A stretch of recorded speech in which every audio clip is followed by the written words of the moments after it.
Until now, we spoke about pre-dating, how a person should walk into a date, what a person should come into and prepare himself, what to say, what not to say. That Hashem, now we'll talk about on the actual date the certain things that a person could do and a person can't do, and what he should do. So the actual date himself, the practicality of the date itself, we're going to talk about tonight. First of all, a person has to know the halacha. There's a Gemara in Masechet Kiddushin, Daf Mem Aleph, Amud Aleph. Gemara says, "Asur la'adam sheikadesh isha ad shirena," which means a person is not allowed to marry a woman until he sees her. We know last week's parasha, Avraham Avinu took Sarai's wife, Sarah Imenu, and he brought her into Mitzrayim, and he put her into a box, and he closed her. And he told her that if they open the box and they find you, just tell them that you're my sister, you're not my wife. And the rabbis explained to us why. Because in Mitzrayim, it was so normal for them to kill a person and marry his wife than to marry a woman that's married.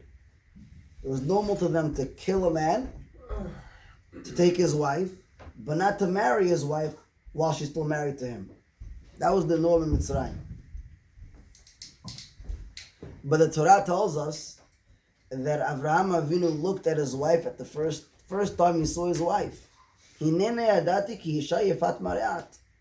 Behold, wow, you're gorgeous. And the Gemara asks, wait, you're not allowed to marry a woman until you see her. So how did Avraham Avinu marry his wife? So there's a couple answers. The Maharsha answers. One of the answers he gives is that the whole Gemara, which states that you're not allowed to marry, Gemara Kiddushin, you're not allowed to marry a woman till you see her, that's talking about in a case where you live in a civilization, in a community, you socialize, you see people. So today you see one woman, tomorrow you see another woman, and could be she looks better than the one before, so you might put your eyes on her. And what happens is, you'll regret marrying this woman if you don't actually see her. However, Avraham Avinu, where was he? He was in the Midbar. He was in a desert. There's no other woman. Who didn't he see? So therefore, there's a special letter, the Maharsha says, that he's able to marry Tzara without even looking at her. So, going on a date, you have to know, the Gemara says, you're not allowed to marry a woman till you see her. On Avraham's level, he was able to live in a desert, happy with his wife, not even looking at her. That was fine. She was on that level also. But on a practical level, right, in 2021, it's a different generation, different millennium, obviously different halachot regarding ad shirena. But the basis of the halacha is that a person has to see the woman that he's dating. But Rashi explains on the Gemara, he says that it's not a yisur, rather it's a mitzvah. It's a mitzvah to look at the woman before you marry her. But it's not a yisur. If you don't see her, it's not a yisur. It's not forbidden. However, the Rambam in Ilchot Isurei Biyah, chapter 21, Halacha Gimel, the Rambam says, "Umutar listakel b'fnei hapnuya v'libodka ben betula ben be'ula kedei shirei im hi na'a be'enav yisiena v'im en b'zeh tzad isur v'lo od v'em b'tzad isur v'lo od ela ra'u la'asot ken aval lo yistakel derech znut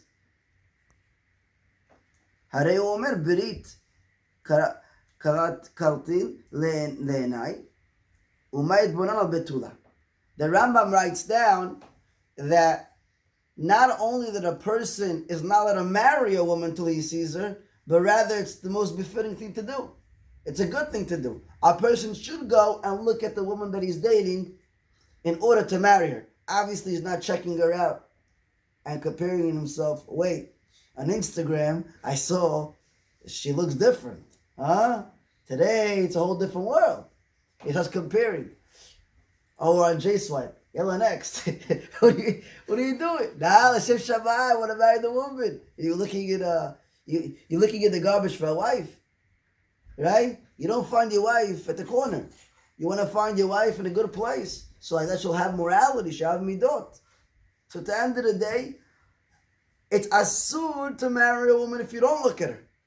But the way you look at her also makes a difference. You have to look at her as if she's your future wife. Or she's a potential she can be your future wife. However, the Ravad, he disagrees with the Rambam, and he says, there's a Gemara, another Gemara. There's a Gemara, Masech Bava Batra, Kuf Samechet, Amud Aleph. The Gemara says, a Talmid Chacham should bring a Am Haaretz on the date. The Gemara says, you have a Talmid Chacham, a Torah, someone who learns Torah scholar, okay? He watches over his eyes. So the Gemara says, he should bring his friend Am Haaretz, the one who's on, he's on social media, he works, reads, he knows all the girls, the name, this, that. I have a shidduch for you. He said, I just came for ice cream. You want, you can pull more a little bit, but that's it. You know, I'm not here to talk to you about this stuff. Especially not in the public, you know?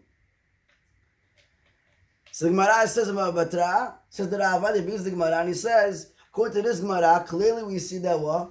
A Talmid Chacham is not allowed to look at a woman. So what do? We have a stira between two Gemarot. Contradiction between two Gemarot. One Gemara in Kiddushin Mem Aleph says, you're not allowed to marry till you look. The Gemara in Batra says that you have to bring a second guy with you on a date. Now it's a little weird, right? You come on a date, you don't look at the girl, you ask the guy, no, how does she look? You asking me, don't look. I think she's not for you, You're like, kids go, you can do with her. So at the end of the day, the Gemara sounds like you're not allowed to look, right? But the Gemara in Kiddushin says that you have to look. So what's going on? So there really is, I think we all have the answer within ourselves. There's many types of looking. Torah tells us, "Lo taturu acharei levavchem v'achanei einechem asher atem zonim achareim." Torah tells us in Parashat Shema we say it 3 times a day. Once in the morning, once at night, and Kriyat Shema l'mitah, and before you go to sleep. In Kriyat Shema you mention that the Parashat Tzitzit, the last parasha in Kriyat Shema, we say, Lo taturu acharei levavchem v'acharei einechem, which means a person should not look after his eyes. What does that mean? His heart. Let's say you're walking down the street, and a guy sees a beautiful woman, and she's not so tsanua, she's not modest, not dressed modestly. Torah tells us, the first time we saw her, patur. You don't get avera. Because the honest, you didn't know she was walking down there. However, if you say, wow, let me see that again. You look at her, now you get the avera. When you look back, you can't say the first time you saw was a mistake. Why are you looking back? Right? So some people are smart to take a picture and they look back. You have a picture, you see the whole way you have the picture. Or, I know that G's name. You go on Instagram, TikTok, you see all the music videos, this, that, whatever. You're looking, it's avera. Lota turachelech v'neinechem. Your heart only knows what your eyes see. So if you have a desire in your heart to look at a girl, that means you looked at her enough times to create a desire. So at the end of the day, lo taturu, don't look after. Lo taturu acharei v'chaneinechem, don't look after your heart. You know what that means? That at the end of the day, don't look at the girl that was dressed immodest. Don't look at her. Why? Because you're causing yourself a greater yitzhara to look back. So if your eyes don't see, the lev is not going to be chomet, the lev is not going to want. So we see from here, this pasuk, lo taturu acharei levavchem, is another scene. It's another way of looking. There's, on a date, a person could look at the woman, and then there's staring at the woman. There's a difference between, they're both looking. But one looking is a glance. You look at her, that's it. Done. And then one looking as well is already dissecting. You're already, evaluating. You're looking at the top, her cheekbones, she Botox, no Botox, the surgery, the nose, are the eyebrows real? Or are she has a tattoo, right? To make it perfect. Does she do her laser? Doesn't she do all these stuff? What size this? What size that? You already know everything. Mumche, baki. You ask the guy Mishnah, Amaretz, doesn't know anything. He'll tell you when it comes to Masechet Nashim, he'll tell you exactly. I'll lift it up with Rashi, Tosfot, the Rambam, Stira, Gemara. Everything he'll tell you. That's already not looking. That was already your rundown, your scanner. That's asur. So yes, you're not allowed to marry a woman until you look at her. But that looking doesn't mean that you should be glued to that image 24/7. That's already asur, because that's already looking for znut. It's something that's not permitted. The whole looking, we see from the Gemara, what Gemara says you're not allowed to. The whole looking is only a heter when you're looking l'shem shamayim. You're looking for an interest that one day potential should be my wife. So the way you look at a woman should be with lishma, with good intentions. And how is that? By looking, observing A, B, and C, moving on. Don't stare. In general, you shouldn't stare. It's not proper. So that's the first thing a person has to know. Now you're on the date, you have to look, right? Because if you don't see what you like, and you just go into things blindly, it won't turn out good. So that has to be clear. Lalacha, today, Reb Chaim Kanievsky brings, in the name of his father, the Steipler Gaon, which brings B'Shem the Chazon Ish, that the Chazon Ish said that on his, what the Gemara means to say is that in their times, in the Gemara's times, it was enough just to look once at a woman and you would know if you want to marry her or not. Because in the Gemara's times,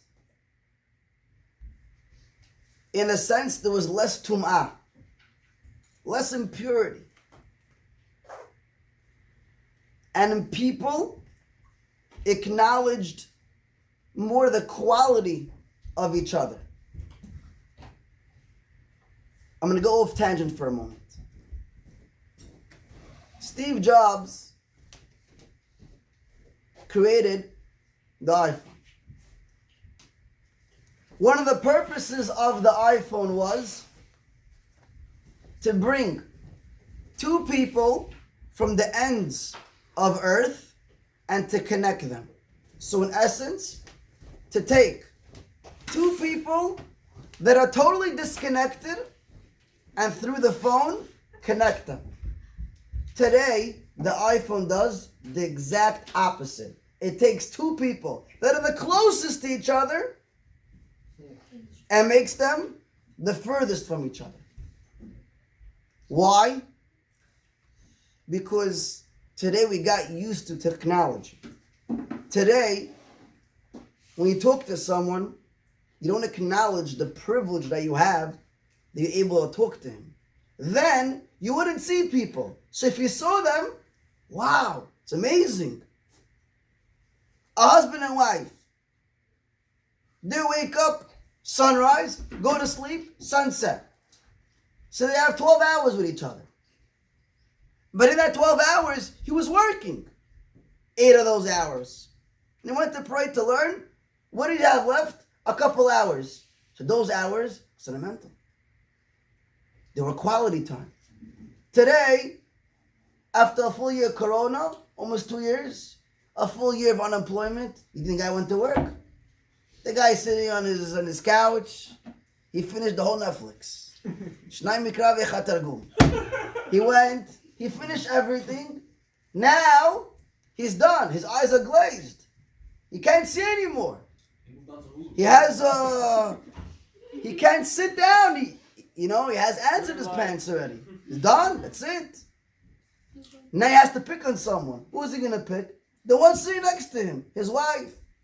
Or his mother. Or his father. Or his friends. That's just built-in human DNA. That's who we are. But if we don't see each other the whole day, then we see each other, we'll appreciate each other. You know how many people got divorced by Corona? Tons. You know why? They finally realized who the wife was or who the husband was, and they realized that it wasn't the same on a date. On a day-to-day, a person goes, you meet each other, this, that. What do you know each other? A couple hours, you move on. That's it. Hatch, I must speak. You ate my brain. Go. Go on a hike. Go do something. Too much causes problems.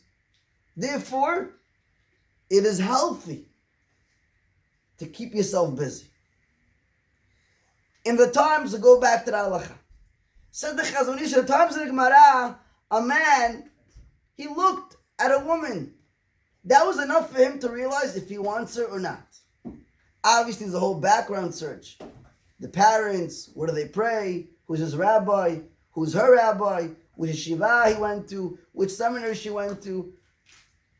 You do that all before. On the date, you see her, you talk to her, an hour, 2 hours, you figure out if she's for you or not. But today, it's not enough just to look once and to move on. Because today, we see so many women on a daily basis, it's hard just to look at one for a moment and to say, I like her. Because you can be bipolar. You see so many. That's why you have to sit with yourself. Be serious. Take a moment. You look and you say, 1 second. Okay, this potentially could be my wife. And the same is true for the woman. To look at the guy and say, yeah, he's handsome, but 1 second. Is that everything that you want? Is that enough for you to move on? Or that's not enough for you? This day I like this haircut. The other day I don't like this haircut.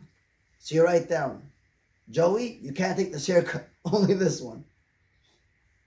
And I'm sure he'll tell you also, I like this makeup. You can't put the other makeup. Or whatever. It's a different generation. So therefore the Chazon Ish said, today, you have to look a little bit more than what they had to look at times of the Gemara. But again, does not mean that it's a rundown. It doesn't mean that you're scanning the person. Vice versa. It's not sanua. It's not proper. It's imarist also. So that's in the aspect of looking one in another to see if we could continue with that, if we could correlate with that, if we could mend with that, if we could plant the seed of Vayu lebasar echad. Is that possible or not? Another thing is, the second step is, when you come and you meet someone, in any relationship, don't mention everything. Leave some for tomorrow. Leave some information. Don't blabber. Think of what is proper to be said. Just call in 3 words. Hatzeg atzmecha b'metavcha.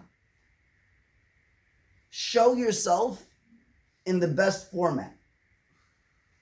The first time you come to college, or the first time you come to a meeting, where do you put pajamas? You just put jeans or whatever? You throw on a sweater? Or you come put together? The first date that you have, that's the first picture and probably the only picture that the woman will have from you for the rest of your life. It's very important. Also, what you said or what didn't you say. You could probably ask, every single one of us could probably ask our own parents, what was the first day? What did daddy say on the first day? And your mothers will probably tell you exactly what he said. Because the first impression is the biggest impression. Not that you're not able to impress after, but that's the most important. And therefore, a person should know that the first time you're coming to meet a woman, and a woman the first time you're coming to meet a guy, make sure the impression is a good impression. Now, a person has to know also that you don't say everything, and I'll explain.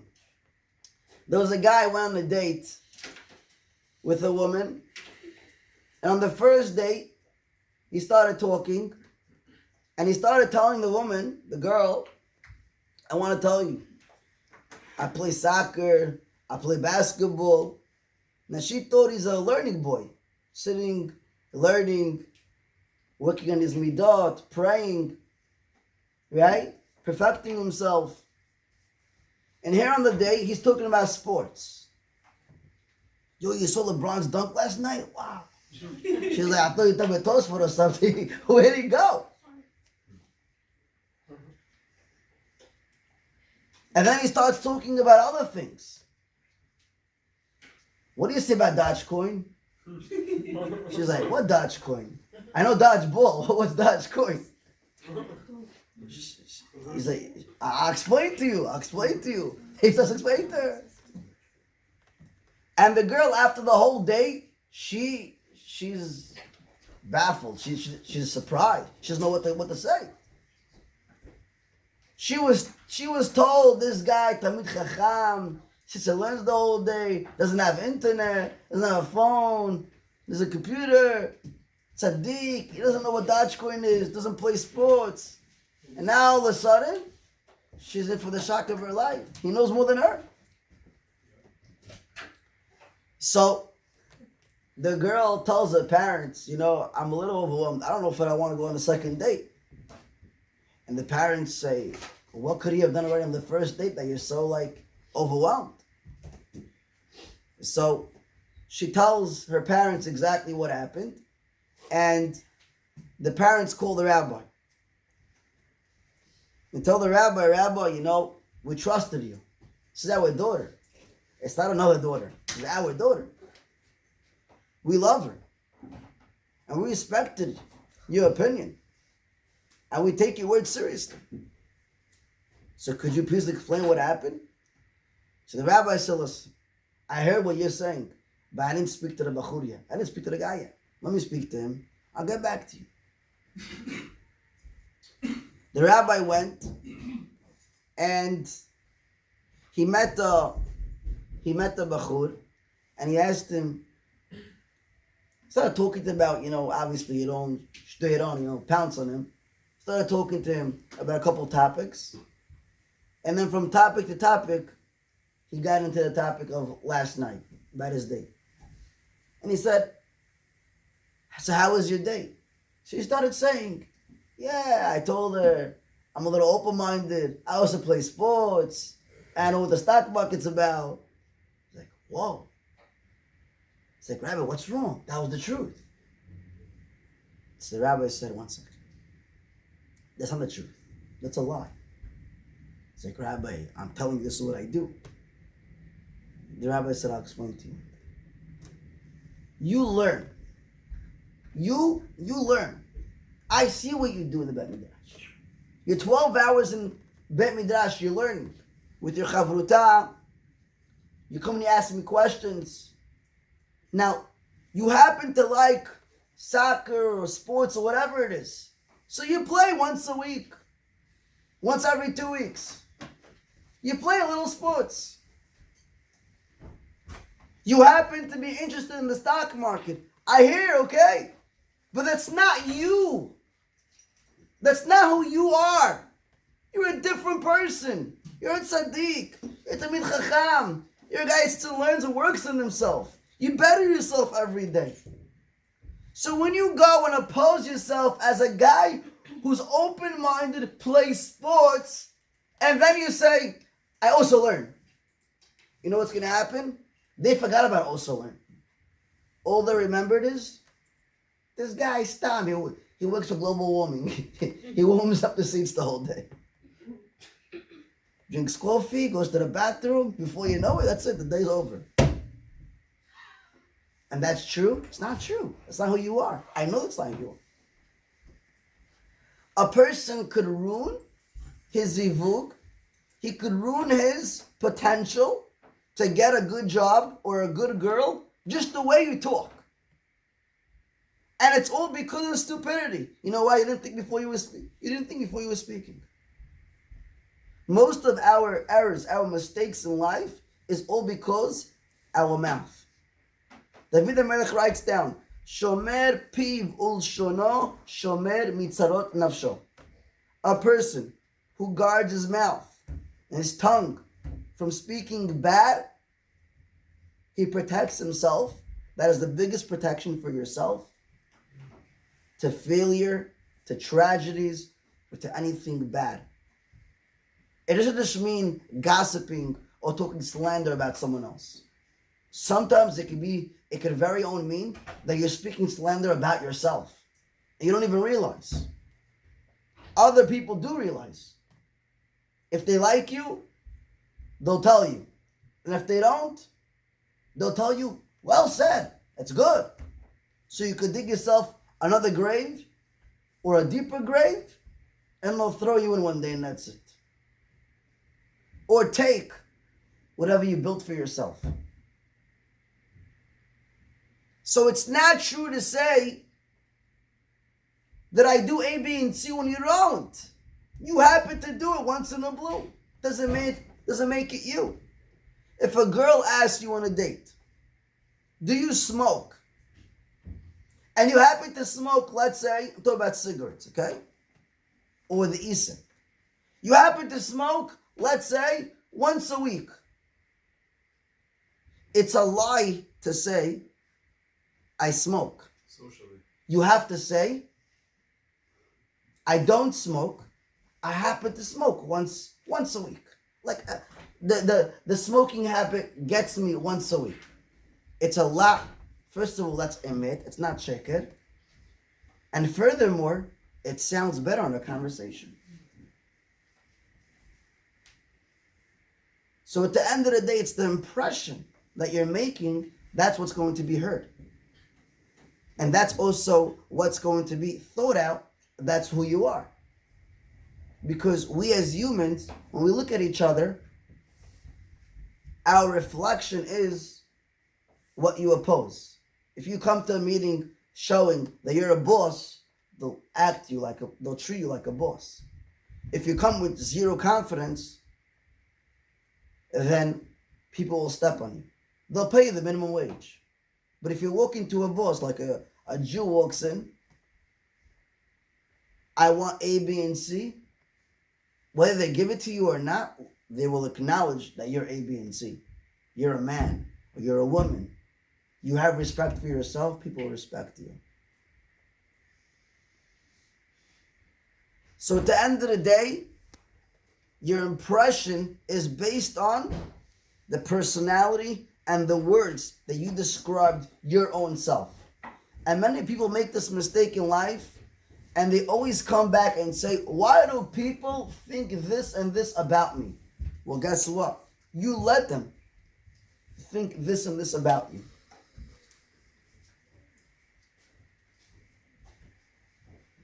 There's another guy that went on his first date. He told the girl, you know, I want to tell you something. When I get married, Seder, in the Bet Midrash at 9 o'clock, I'm going to be there already 8:30, a half hour before. He tells her, I'm going to wake up at 6 in the morning. I'm going to pray. I'm going to learn a half hour before Tefillah. I'm going to pray at 6:30.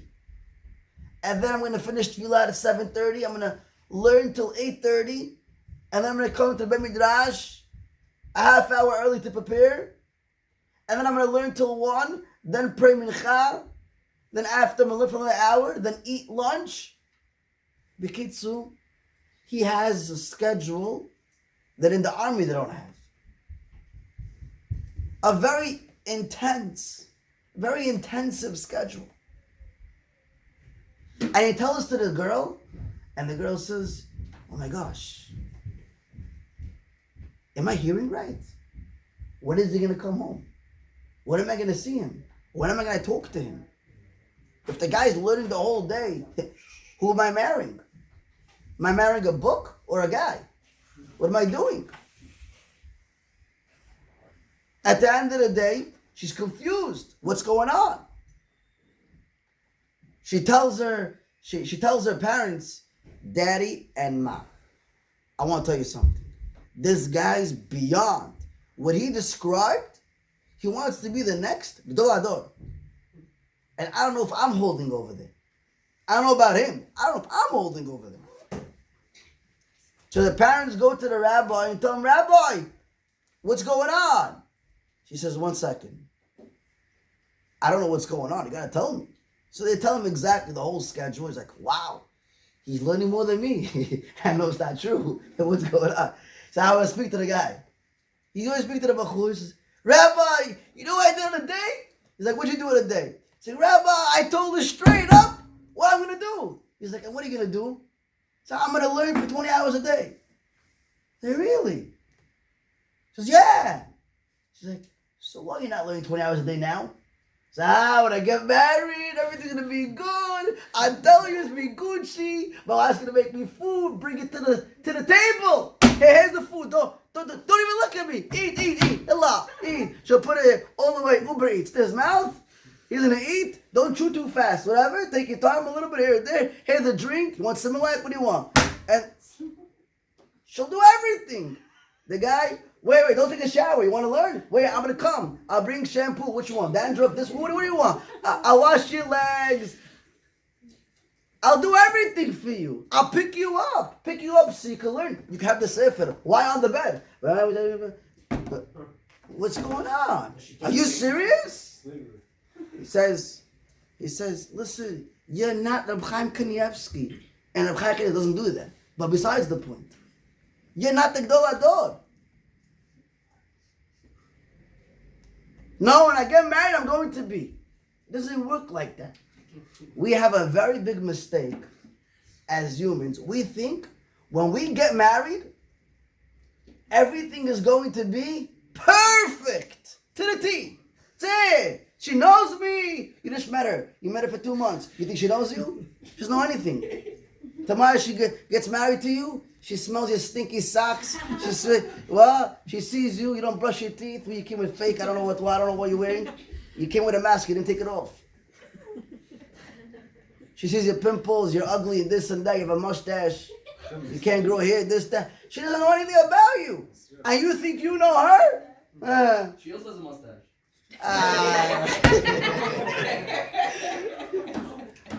Listen, if she has a mustache, and you're going out with her, I don't know what's going on with you. but the mask can't cover. It goes out. You wear glasses, right? I don't know. You didn't come to shoot. I don't know what happened to you. Anyhow, so we don't know each other. That's the truth. We don't know each other. The guy's telling you the whole schedule. The next day you wake up, the guy's still sleeping. He's sleeping. Get up, go to work. He told me 6 o'clock. It's 9:30. So I don't feel well. All of a sudden he doesn't feel well. His back hurts him. This, that. Naturally, we're complainers. That's how it is. It's default. We don't work Sunday. We don't work Friday. We don't work Shabbat. We have 4 days to work. And after that, we need winter vacation, spring vacation, fall vacation, batik vacation, everything vacation. We're always on vacation. Where are you? I'm vacation. I'm chilling. This, that. Where do you have money? Unemployment. Unemployment's gonna be finished. Where's the money? I got a loan. PPP, yeah. They got you. The guy for the call back.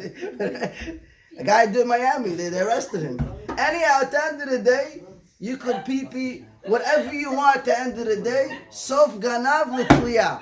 Every ganav gets caught at the end of the day. So at the end of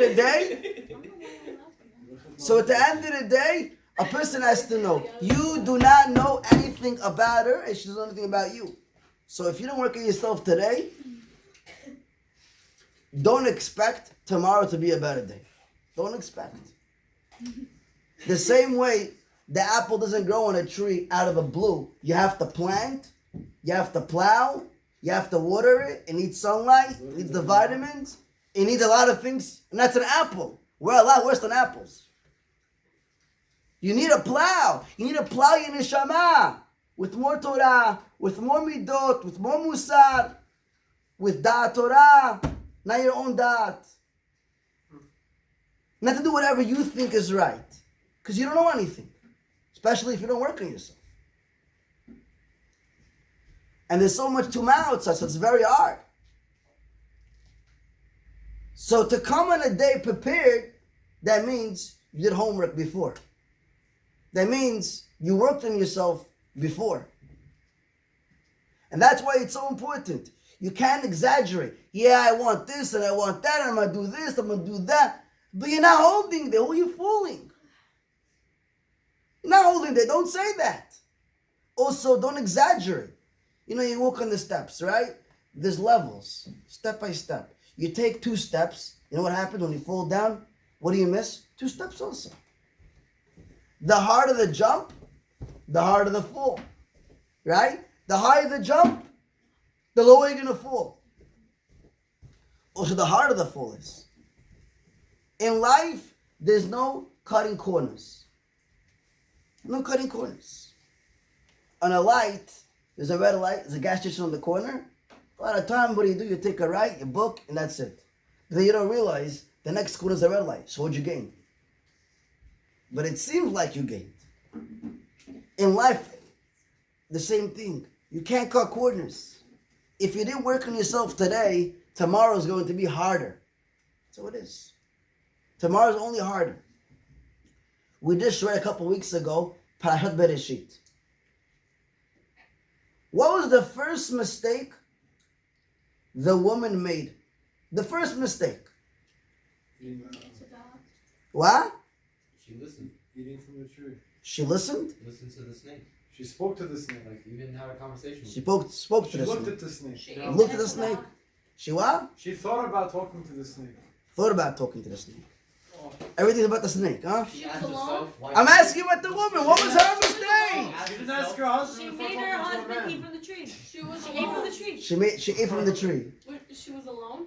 Alone? Yeah. She Where? asked herself why She she was alone, like, She by the ate from tree. the tree. Alone by the tree. That's the Yeah, first a woman's mistake? not allowed to be alone. Was she left her husband? No, she ate from the tree and then she made her husband eat from it. Okay, so I'll tell you. You're all close. You know what the first mistake is? Rabbeinu Yonah writes down She in wasn't Shara serving her Chu. husband. Okay, Jonathan, we heard. Now I'm going to say the answer.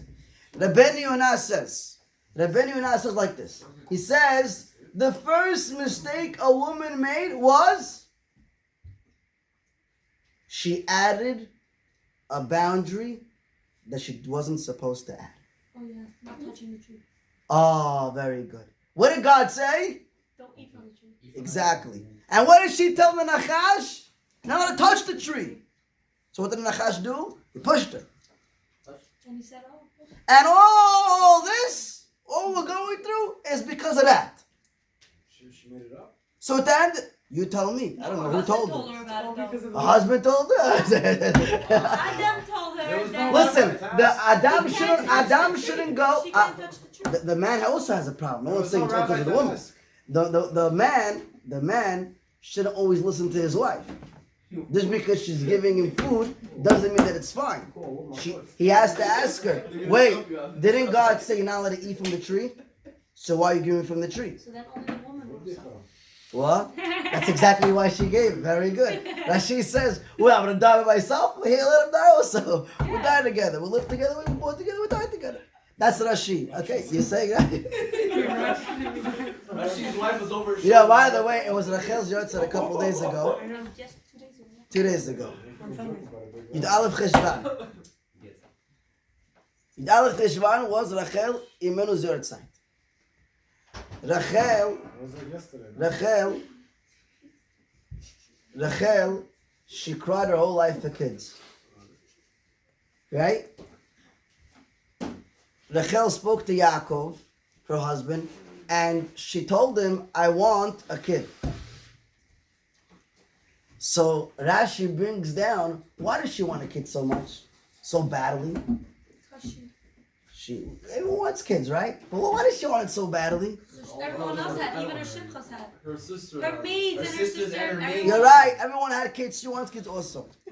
But Rashi says something phenomenal. Rashi says, yeah, Mikey? Rashi says, because she had no one to blame. I'll tell you what I mean. When you have kids and something goes wrong in the house, that wasn't me, it was the kids. They made the mess, they broke the plates, everything you blame them. Now, he's married to Rachel, things are going wrong. Who are you going to blame? There's no one to blame. I want kids. Say she was crying. It's crazy, right? That's what she says. Where does he bring it from? We're always Kids to looking, blame, but what did she do? because in the words of the pasuk, we'll speak about it. Hashem, in a couple weeks from now. But the point is, we're always looking to blame. It's not me, it's him, it's the other guy. So I'm telling you that on the date, don't look at the other and say it's them. It's really you. They're just a mirror of your image.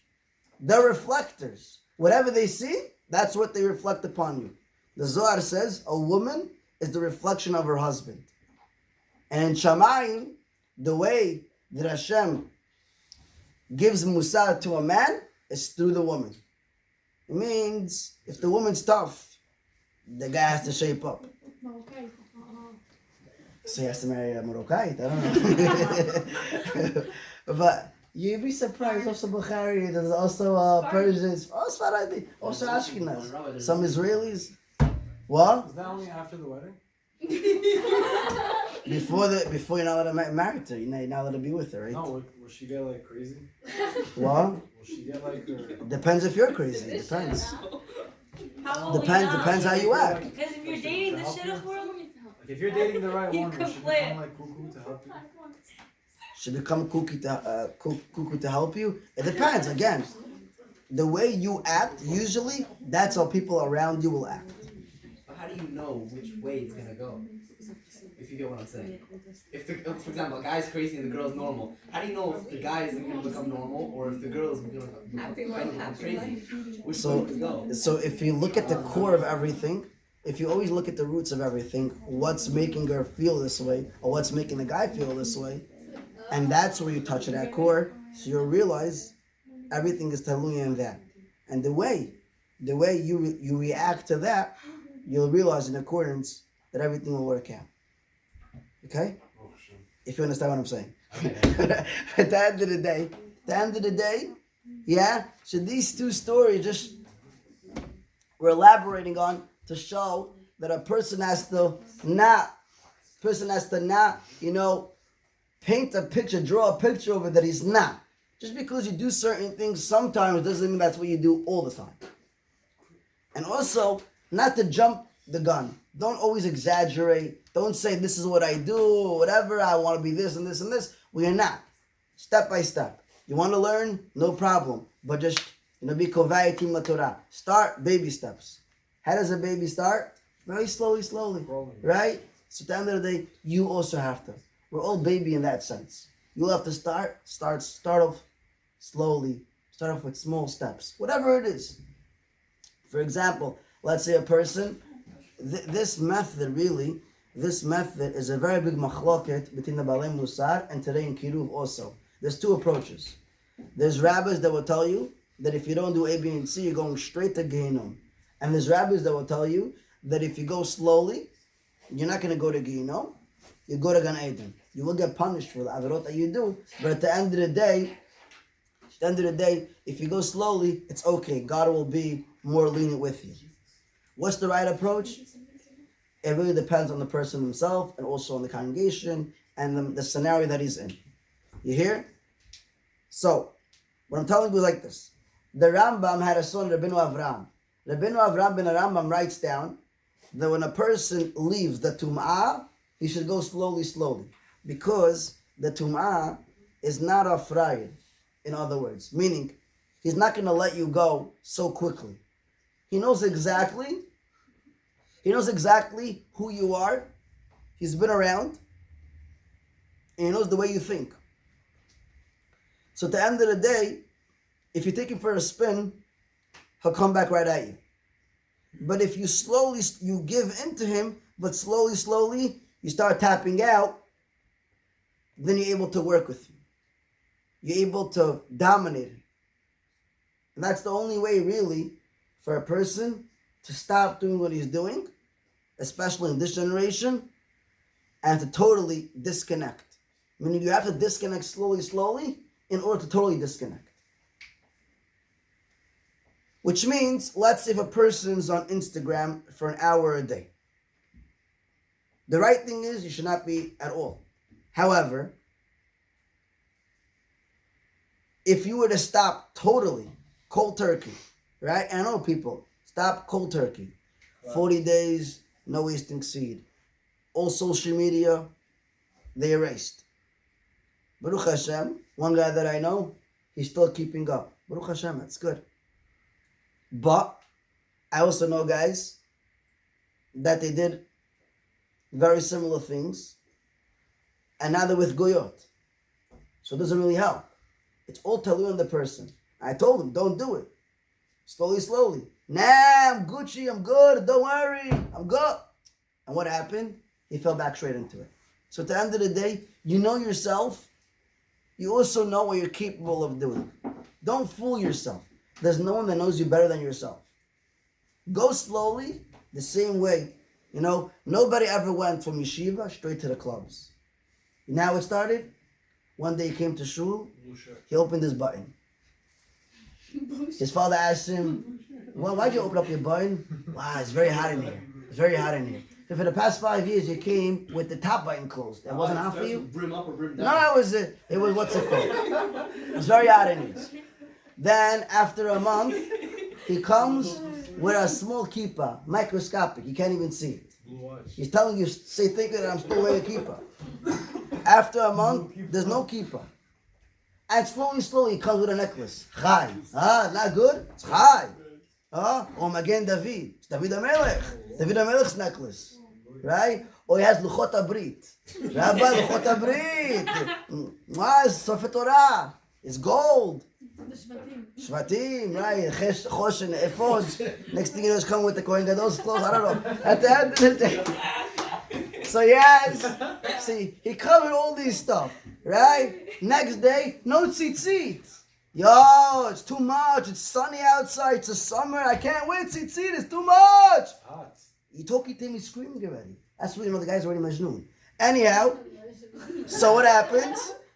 No tzitzit, no kippah. Slowly, he has a necklace. Slowly, you know what happens? You don't see him in shul. No shul. Starts to watch videos on YouTube. Slowly, he has social media. Then he gets to Facebook. Yeah, you didn't start over. You didn't start over there. Anyhow.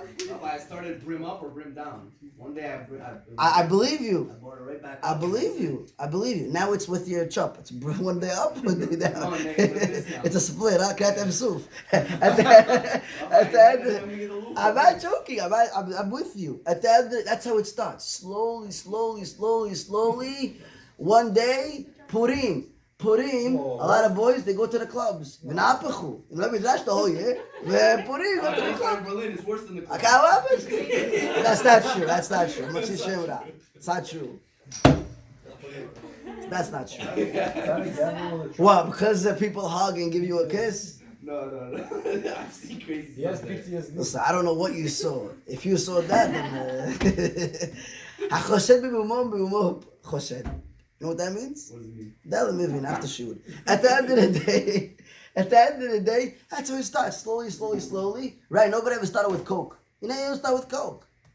I don't mean Coca-Cola. I'm going to say cocaine. So at the end of the day, So, nobody started with that. You started slowly with the e-cig. Then it's not strong enough. I need a cigarette. Then it's not strong enough. I need a weed. And then you tell him, weed, asud. Nah, it never killed anybody. It kills everybody spiritually, but never killed anybody. Guy asked me, what's the isud? Where's the isud in the Torah to smoke weed? I told him, it's the biggest isud. He said, where's it in the Torah? I told him like this. I told him, the Torah says, no, he's going to tell you that nobody ever died from it. So I told him like this. Hashem wants you to be you. If you're not you, that's the biggest isud. So then you can't drink alcohol? Yeah, in the Chanami, you can't drink alcohol.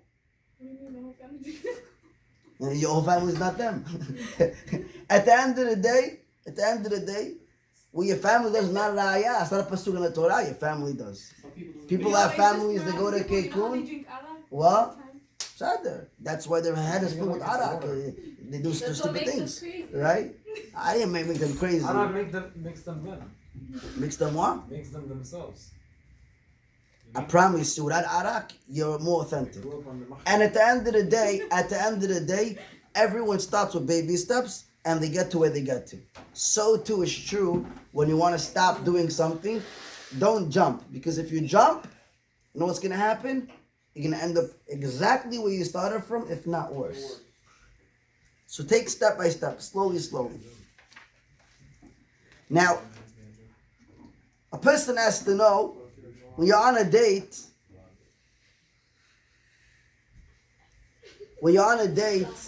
some people, they like to impress other people. But how do they impress? They don't stop talking. You meet the guy, or the guy meets the girl, the first day, hi, what's up, how you doing, whatever, you start talking to her, and the girl, radio. She doesn't stop. Bala radio. She's on the radio. FM, AM, 7, whatever you want. She doesn't stop talking. Or the guy what? The guy doesn't stop talking. He starts talking and stupidity. Like, even if you, let's say you would talk, at least chokhmah or something, it's not stupidity. He's talking about the most random things. You know what's the funniest part? He comes out of the date. Wow, it was amazing. Let me take you home. Wow, it's 12 o'clock. I didn't even know. Let me take you home. He takes her home. She's busy cursing him out, No, Moroccan. Everything's Moroccan. Must be. You're self-hating about what's going on. At the end of the day, what happens? They get home. The guy calls his rabbi the next morning. Rabbi, I'm telling you, this is my shidduch, my zivuk from Shamayim. 40 yom kodem, I met her last night. She's the one. She says, really? So, if she's the one and you're so like, it's down 100%, you're so confident that she's the one, maybe she is. Okay, fine. He didn't even ask him what he said. Then he gets a call from her parents. Rabbi, our daughter said she's not interested. So, I don't understand. He said that's the one. She said that's not the one. What's going on? She spoke to the guy. He tells, can you explain to me what exactly happened? He said, yeah, I'll explain to you. He says, I started talking. I let her talk for 5 minutes. And then I loved her so much, I didn't stop talking. The whole entire day I was talking. He's like, there's a chamor. You didn't let the person talk. You didn't let the person explain themselves. Nothing. You didn't let anything. The dictator. The whole day he was talking. A person has to know. If you do not have a conversation, you don't let the person talk. Right? You're so busy. You're texting, you're calling, this, that, whatever. You're not really focusing on the date itself. If you don't let the person talk, that's already one thing. One thing. Why? Because she realizes you're a wall. Right? They say a joke. You want to talk about Moroccans? They're like Moroccans.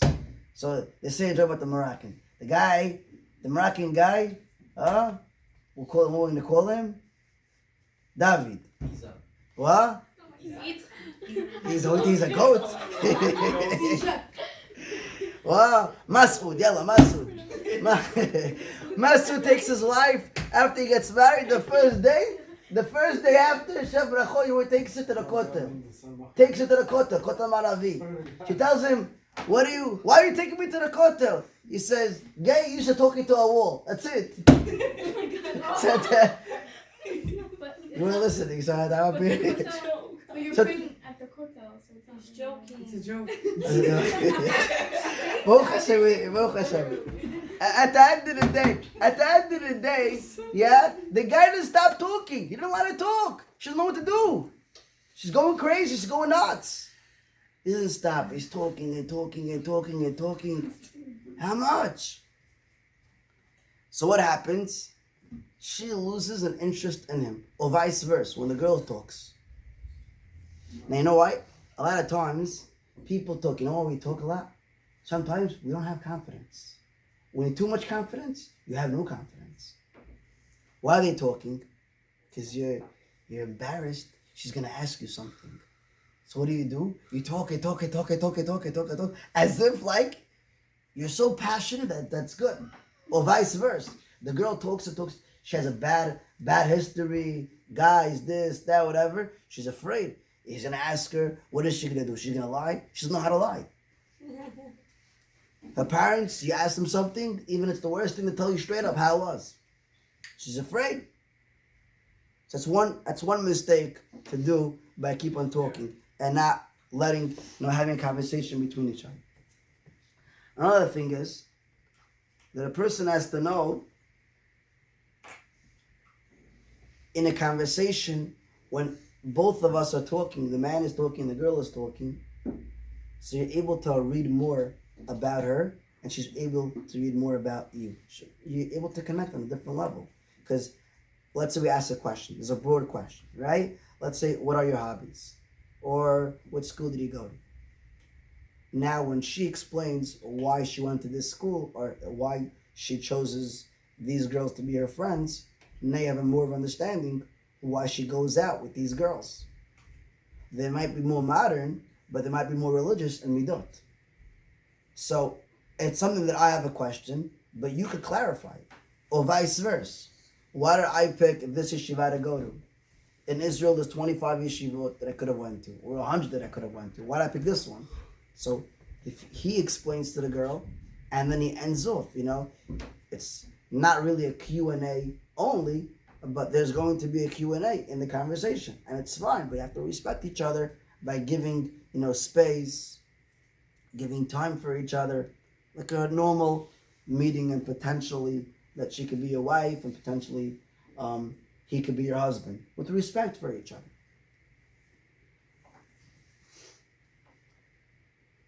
Also,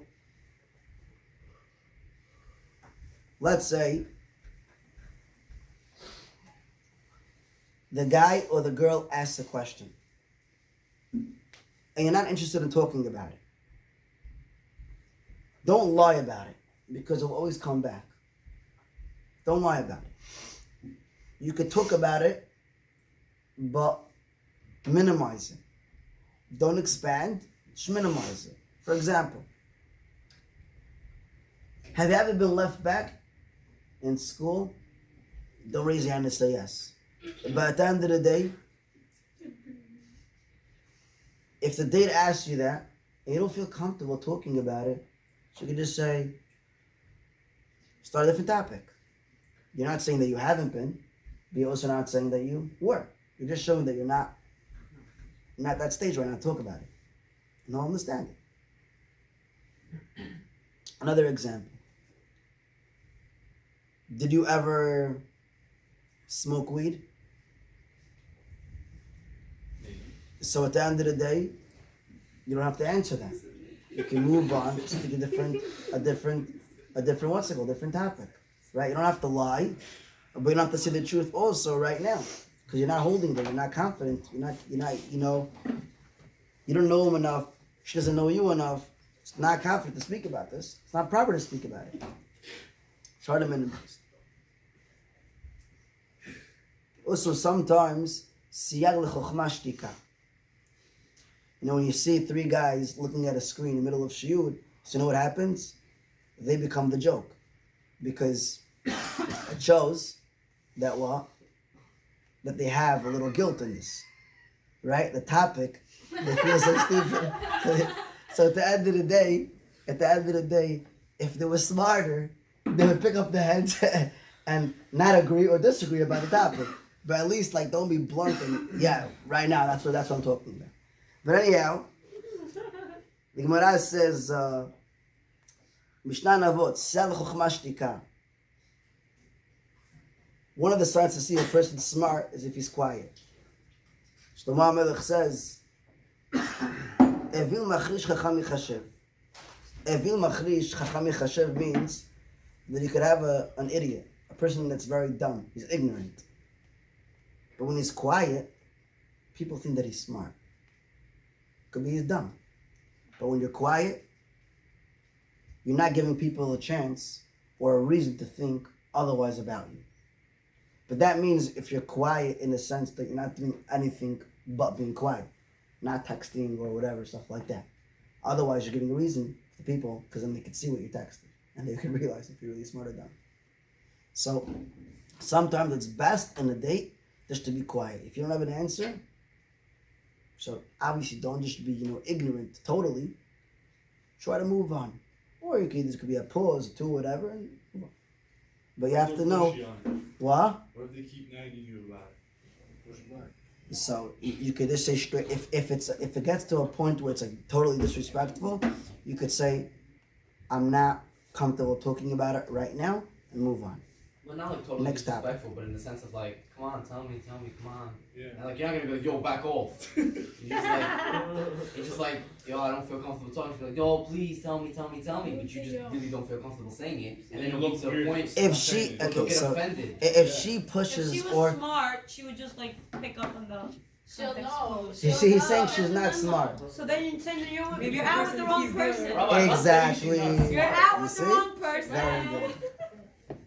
Got They it? can play the game, but When you you don't say want you're to know, not but really you comfortable, can see then the you know body your part. answer. Okay, fine. So at the end of the day, if you feel like it's too pushy, that's a bad sign that she's stubborn and she's also ignorant. You're out with the wrong people. Okay, guys, relax. Right. So at the end of the day, it's one of the signs. It's one of the signs that you shouldn't. What's it called? That you shouldn't really continue with that, or you should put more thought. Into it. Or you can just tell her, like, if you want to continue going out with her, you can just say, like, please understand, I'm not going to talk about it now. And you can say, like, I'll tell you when I'm ready or whatever. I don't know So where that I'm was the coming first from. approach. That was the first approach that we said, right? I'll tell you, I don't feel comfortable now. What if a guy? But if she continues doing it, then it's inappropriate, right? It's like embarrassing you in public.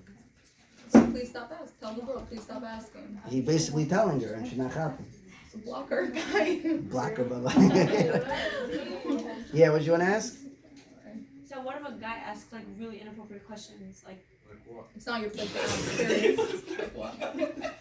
Guys, that's inappropriate. Very good. So then No, you, I'm serious. Like so many guys ask weird questions. so you don't have to answer. Like You very- just It's ignore not it. about answering. It's like why are they even asking that? They shouldn't be asking such questions. Like they're not on that level. So you have to understand also, before you go on a date, you do this research. You don't just go on a date the first, oh, hi, nice to meet you. Want to go on a date tomorrow? No. Then he's going to ask these inappropriate questions. Right. So really, you're the question, not that's the question. Get it? No, Meaning I know if you- people who you're ask putting my yourself friends in that disgusting situation. questions. You're right. There are people that are retarded, but at the end of the day, you have to know that when you're going out on a date, potentially you want to marry this guy. It's not just some Joe Schmo you met last night at a wedding. He was eyeing at you and you looked at him and you counted. Tomorrow we're out, yeah. No. So when you build up that relationship, that you talk to the parents, or not you specifically, Shadchan or whatever it is, someone do research, right? I'm sure you can find out. Your brother, his brother, whatever, things get around. You do the proper, the minimum research, and you go on a date. At least you know exactly, how to talk, what to do, how to conduct yourself on the date. It's also a time and a place, like, when to ask Right. them. There was a chavruta that was sitting and learning with his friend. Reuben was learning with Shimon. They bet midrash, and the rabbi paid attention that one of them was talking a little more than the usual. So at the end of Seder, he asked him, "Can I ask you a question? Do you really enjoy your chavruta?" He asked Reuben, "Do you really enjoy Shimon?" And Reuben says, "Shimon, phenomenal. I love him." And then he was and he asked, "Shimon, do you enjoy Reuven?" He says, "Reuven? He's the worst." Wait, which one was talking a lot? Not paying attention. I am. Seriously, which one was talking a lot? Reuven said about Shimon that he's the best. Shimon said about Reuven he's the worst. No, but which one was Reuven. the So listen to the end, right? Ezeu hachacham haro'et hanolad. Who's a wise man? Shlomo HaMelech says. Shnai Navot. Haro'et hanolad, someone who could see the outcome. The question is, how do you see the outcome? You wait to the end. So the rabbi, he asked himself, I don't understand. Reuven says about Shimon that he's the best chavruta. Shimon says about Reuven he's the worst chavruta. What's going on? So the rabbi went and he spoke to Shimon. And he said, Shimon, how is it possible Reuven loves you as a chavruta and you hate Reuven as a chavruta? What's going on? Shimon tells the rabbi, I want to tell you something.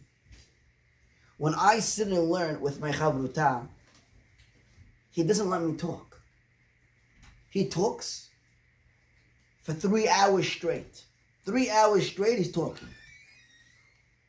There's no Q&A, you understand, you don't understand, nothing. He's talking for 3 hours straight. The only break I have is when he goes to the bathroom. Or when he goes out for a tea or a coffee or to ear out. That's the only break that I have. So yes, for me, it's Gehinnom to learn with him. And then the rabbi goes to Reuven and he says, Reuven, you love learning with Shimon. Why do you love learning with him? He says, Rabbi, you don't know. I'm able to grow so much. I teach the Gemara in such a beautiful way. I understand every single word in the Gemara. And then Rashi, and then Tosfot, and then whatever. It's beautiful for me. Then the rabbi realized that one could be great to another, but the second person will hate the first person. How is that possible? In a relationship where you're focusing about yourself and not about the other. So for you, you live in a box. And you're looking at a mirror. You only see yourself. So you're preaching, really, to someone, but it's all you. There's no conversation over here. It's you in a room talking to yourself. There's another person over here. But it's as if it doesn't exist. It's as if she's not here. You're talking and talking and talking and talking and talking as if no one's there. And for you, it feels good. You know why? Because you're having a conversation, you're controlling the conversation, you're making sure no one's asking you the wrong questions because no one's able to talk with them. But on the other hand, she's the one that's listening. She doesn't have any ana over here. There's no point to the conversation. It's only one way. It's like you're a brick wall. You wouldn't let her get a word out of her mouth. So at the end of the day, in such a relationship, it won't go past first date. That's simple. Because if you're not willing to let the other person talk and to realize there's another person over that's standing or sitting that's waiting to talk. Be civil. Morality. A little midot. A little respect. Someone else wants to talk. Let them talk. Let them get a word. Or, guys having a conversation. He says a couple of words. You have a question. So you don't let him finish. You tell, no, but what about this?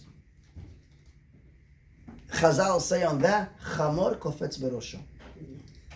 A donkey, head first, jumps out. A smart man listens to the end. In yeshiva, I remember that a lot of the times, I wouldn't ask a question on my Rebbe, although what he's saying is very hard to understand.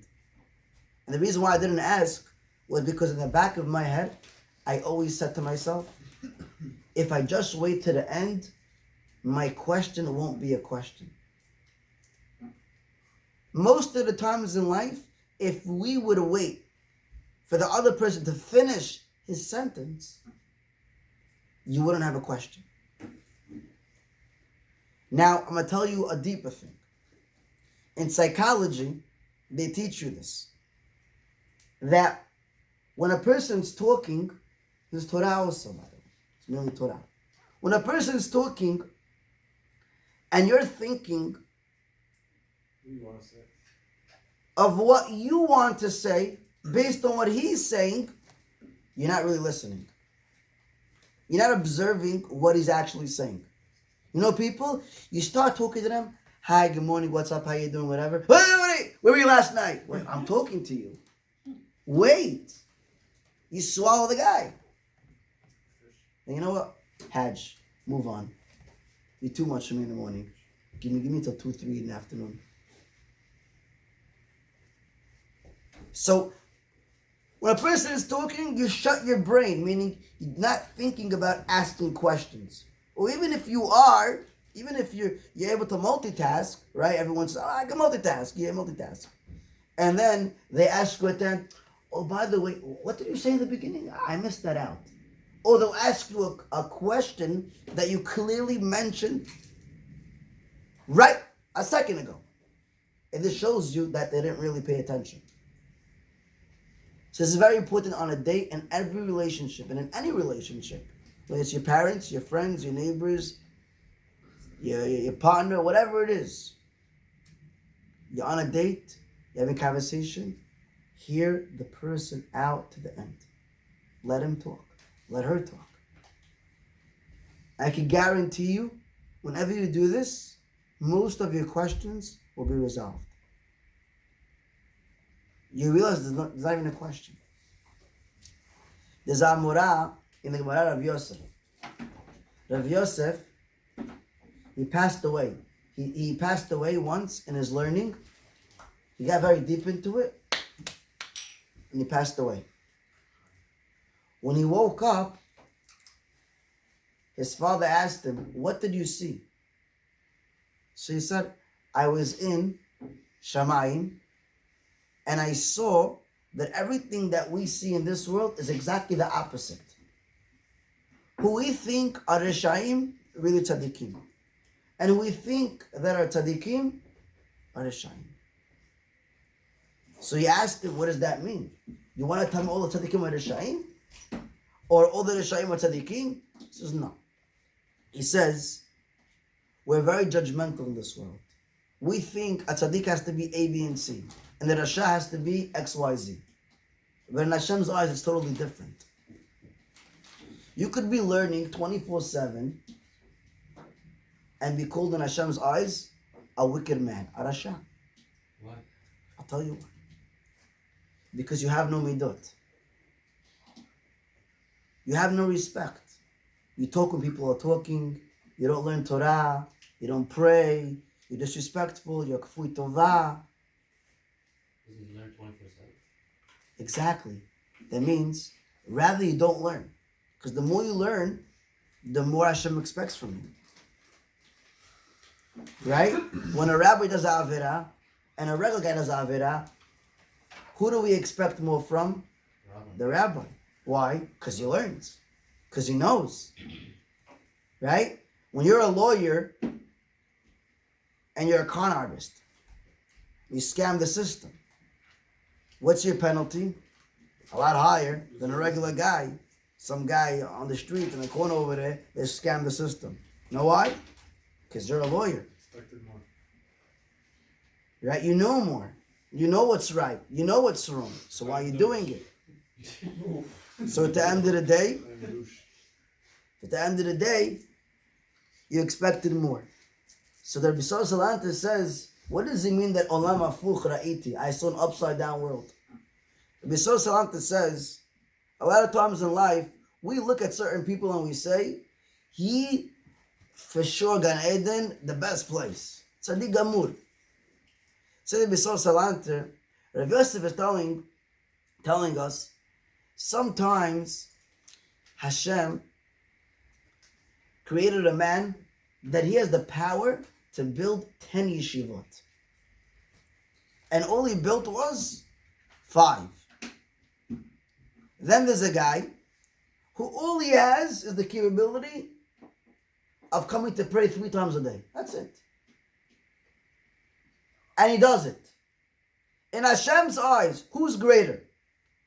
The one who prays 3 times a day, or the one who built 5 yeshivot, and each yeshiva has 100 guys sitting and learning 17 hours a day. Guy, Brady finished this stuff. Oh, Finished his task. very good. Baruch Hashem. You guys also the right answer.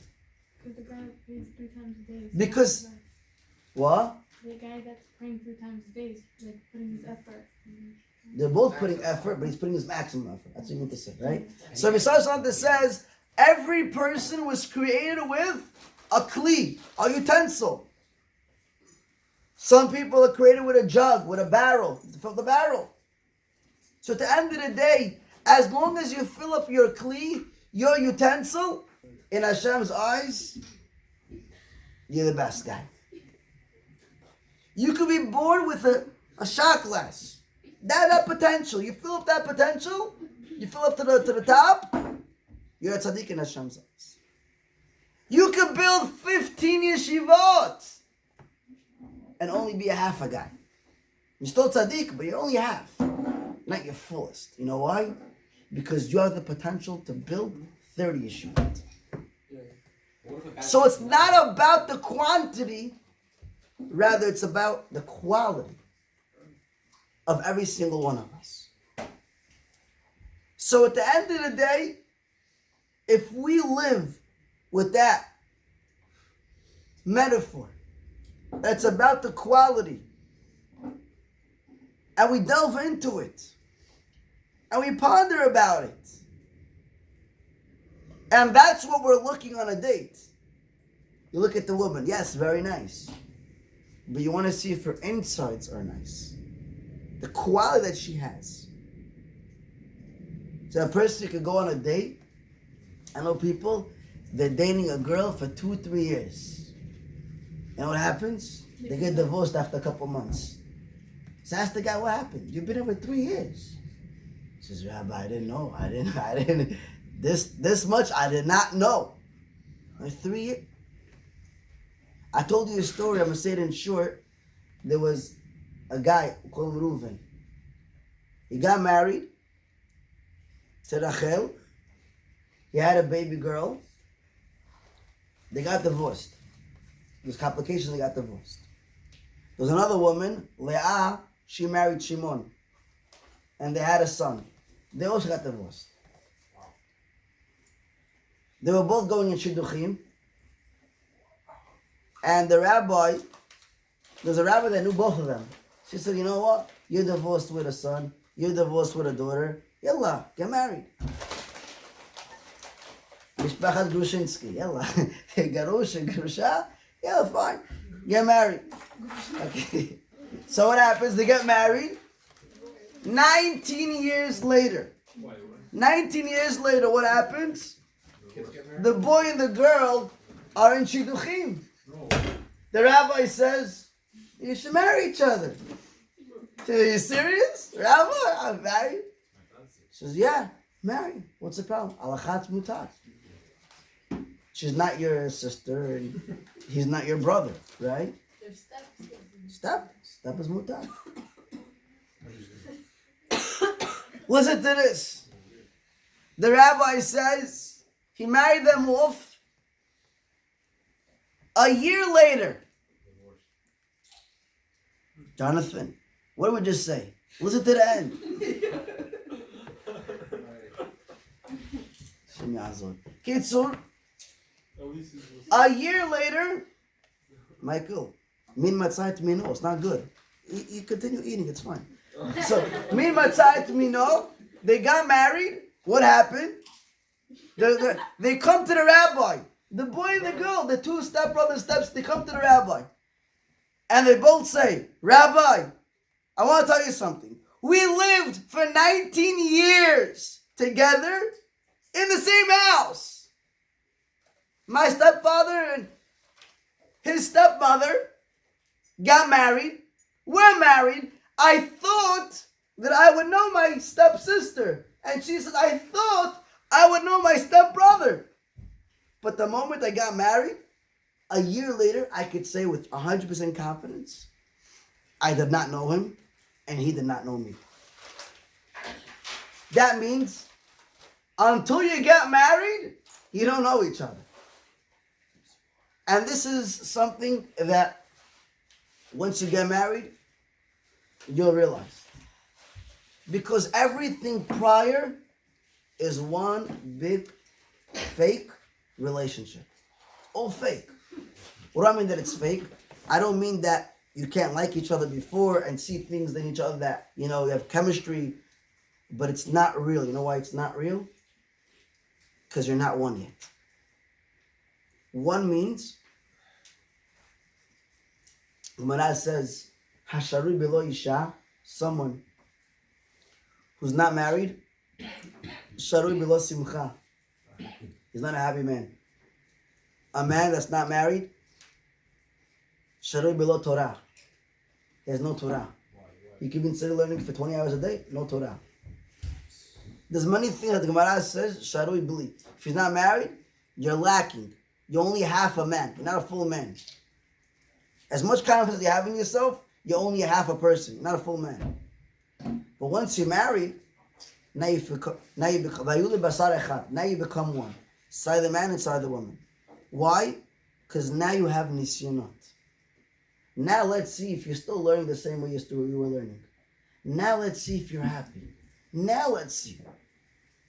Happiness, when you're full, is real happiness. Torah, when you're together, is real Torah.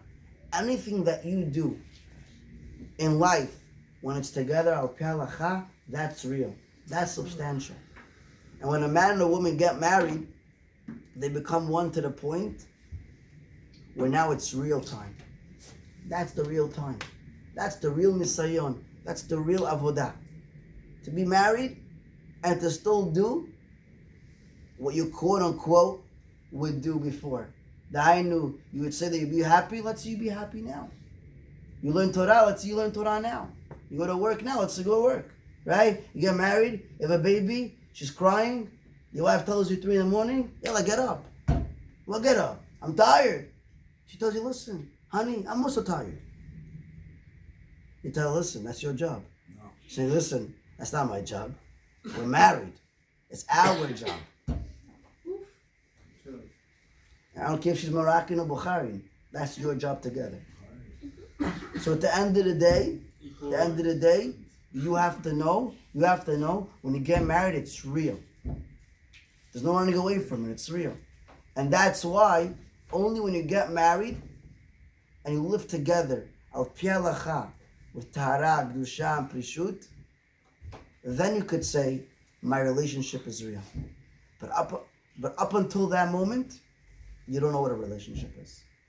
It's all on emotions, and if you're touching together, it's another thing. There's no brains, bichlal. If you touch each other before, there's no brains. There's just emotions, 100% emotions. You can't think straight. Your brain is screwed up. Clogged. All emotions. Yeah, but what's going to be with her? All of a sudden became Achzir B'tshuva. What's going to be with her? And what's going to be with him? He's going to jump off the roof, and he's going to take pills. I feel bad for him, rehab. Don't worry, he'll do good. What happened before he met you? He was fine, right? He'll manage, don't worry. The Yetzer Hara tells us all this thing. Maybe I should bring him to shiur, kiruv. I'm going to pick her up, drop her off, give a little idud, send her a video, then send her a video of me. Ella, we'll go out to eat.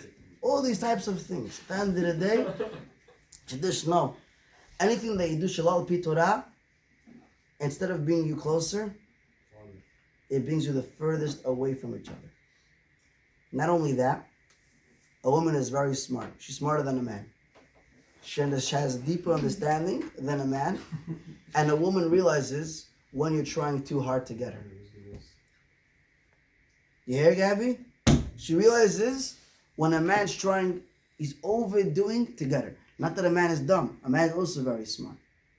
And it goes both ways with this. But you have to know to create boundaries to know. Recap, what we spoke about in the beginning, is that a person's not allowed to look at a woman as if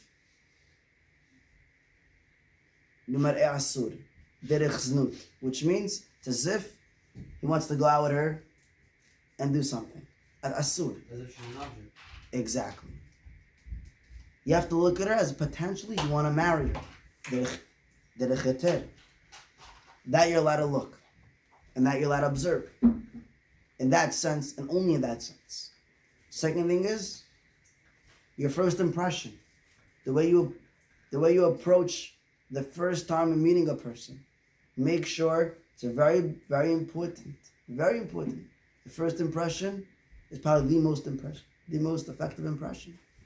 Make sure you're very clear, you know what you want, you speak about what's important, you're nice, you let her talk, you could also talk, but just means there has to be mutual respect, morality, conversation. Furthermore, if you do certain things, don't maximize it, because that's not who you really are. Unless, if that's who you really are, then I feel bad for her or for you. But at the end of the day, if you happen to be a person that does only good and you happen to mess up on the way, that's not really who you are. So don't maximize it as if that's what you are. Don't paint the picture that you aren't. And the last thing is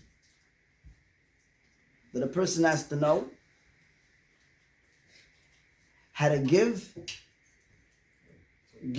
and take on a date. Which means, we spoke about before, let the person talk. Wait, don't interrupt in the conversation. Let them finish a sentence. And you probably won't have any questions. And if you do, so it's fine. But at least give the time. Let them talk. Let them finish their words. Finish a sentence. And always, always, on a date, have respect. Even if you don't like, I'll end off with this. One of the times I went on a date, so it was a bin azmanim, which means after the semesters. So in between semesters, there's a break. It's called bin azmanim in the yeshiva world.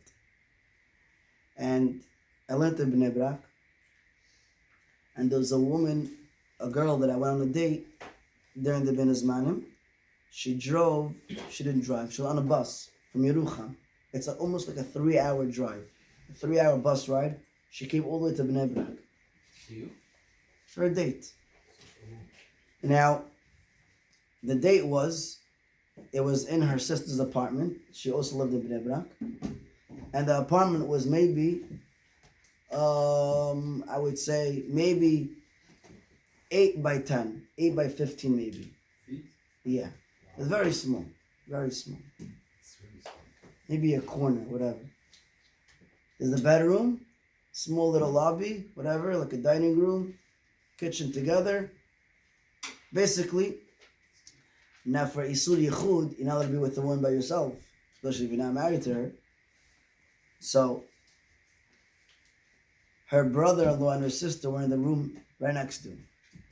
And I'm having a date now. I got people eavesdropping on the conversation. But that wasn't the problem. Awkward. You know what was awkward?